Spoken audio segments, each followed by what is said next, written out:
बिस्मिल्लाहिर्रहमानिर्रहीम। अस्सलाम वालेकुम।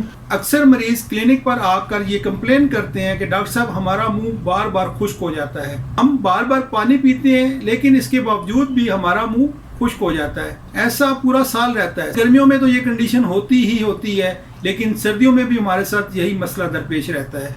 कुछ पेशेंट कहते हैं डॉक्टर साहब रात को सोते हुए मुंह खुश्क हो जाता है। कुछ कहते हैं कि डॉक्टर साहब मुंह की खुश्की की वजह से हमारी आंख खुल जाती है। कुछ पेशेंट कंप्लेन करते हैं कि डॉक्टर साहब सारा दिन हमारा मुंह खुश्क रहता है। हमारा आज का टॉपिक ड्राई माउथ या मुंह की खुश्की के हवाले से है। आज की बात के साथ नूर होम्योपैथिक क्लिनिक झंडा चीची रावलपिंडी से मैं हूं आपका दोस्त डॉक्टर वहीद अजीमी। ड्राई माउथ या मुंह का बार बार खुश्क होना, इसे मेडिकली जीरोस्टोमिया भी कहते हैं। ये एक ऐसी कंडीशन है जिसमें मुंह में सलाइवा की मिकदार कम हो जाती है, यानी लौबे दहन कम बनता है। इसकी वजह से मुंह बार बार खुश्क हो जाता है, मुंह अकड़ जाता है, चिपचिपा हो जाता है। पानी पीने के बावजूद भी मुंह खुश्क रहता है। ये कंडीशन वक्ती भी हो सकती है और मुस्तकिल नोयत की भी हो सकती है। अगर हम इसकी सिम्टम की बात करें तो इसकी सबसे बड़ी सिम्टम मुंह की खुश्की है। पानी पीने के बावजूद भी मुंह खुश्क रहता है। खुश्की की वजह से फिर होंठ फटना शुरू हो जाते हैं। होंठों के कटे हुए होने का एहसास होता है, उनमें जलन होती है, मुंह के अंदर जलन का एहसास पाया जाता है। दांत और मसूड़े खराब होना शुरू हो जाते हैं। बोलने में, निगलने में या खुराक को चबाने में दिक्कत होती है। गले में बार बार खराश का एहसास होता है और मुंह से स्मेल आना शुरू हो जाती है। अगर हम इसकी काजेज की बात करें, इसकी एक बड़ी वजह मेडिकेशन है। कुछ लोग मुख्तलिफ अमराज के लिए मुख्तलिफ मेडिसिन यूज करते हैं, उनके असरात के तौर पर मुंह में खुश्की पाई जाती है। मिसाल के तौर पे anti allergic medicine, anti histamine medicine, diuretics, blood pressure की मेडिसिन, डिप्रेशन या स्ट्रेस की मेडिसिन, ये ऐसी मेडिसिन है जिनके खाने से मुंह बार बार खुश्क हो सकता है। इसकी एक और सबसे बड़ी वजह डिहाइड्रेशन है, यानी जिस्म में पानी की कमी। ये कमी चाहे स्वेटिंग की वजह से हो, यानी पसीना बहुत ज्यादा आने की वजह से हो, डायरिया या वॉमिटिंग के नतीजे में हो, या पानी कम पीने की वजह से हो।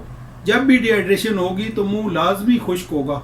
इसके अलावा डायबिटीज के पेशेंट में भी, शुगर के मरीजों में भी मुंह की खुश्की एक आम अलामत है। खवातीन में हार्मोनल चेंजेस की वजह से भी मुंह की खुश्की पाई जाती है, खास तौर पर मेनोपॉज एज में। उम्र रसीदगी या ओल्ड एज में सलिवरी ग्लैंड का फंक्शन डिक्रीज हो जाता है, स्लो हो जाता है, जिसकी वजह से सलाइवा कम बनता है और मुंह की खुश्की एक आम अलामत है। कीमोथेरेपी या रेडिएशन, खासतौर पर वो लोग जिनमें गले या मुंह के एरिया में रेडिएशन हुई है, उनमें ये एक आम अलामत देखी जा सकती है। इसके साथ साथ जो लोग कैफीन का बहुत ज्यादा इस्तेमाल करते हैं, यानी कॉफी या चाय ज्यादा पीते हैं, स्मोकिंग बहुत ज्यादा करते हैं, अल्कोहलिज्म यानी शराब नोशी करते हैं, उनमें भी मुंह की खुश्की बहुत ज्यादा होती है। कुछ न्यूरोलॉजिकल डिसऑर्डर्स हैं जिनमें मुंह की खुश्की पाई जाती है। कुछ ऐसी असाबी बीमारियां भी हैं जिनमें मुंह बार बार खुश्क होता है, मिसाल के तौर पर पार्किंसन या अल्जाइमर डिजीज वगैरह। मुंह की सफाई का खास ख्याल रखा जाए, दिन में 2 बार ब्रश किया जाए और हर खाने के बाद, खास तौर पर चाय पीने के बाद या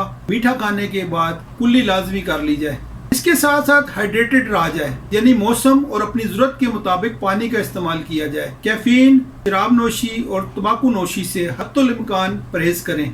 अगर किसी मेडिसिन की वजह से बार बार ड्राइनेस हो रही है तो अपने डॉक्टर से मशवरा करें और डॉक्टर के मशवरे से उसमें जरूरी रद्द-ओ-बदल करें। इसके साथ साथ शुगर फ्री च्युइंगम या लोजेंजेस का इस्तेमाल भी फायदा देता है। मरतूब मौसम में रहने की कोशिश करें।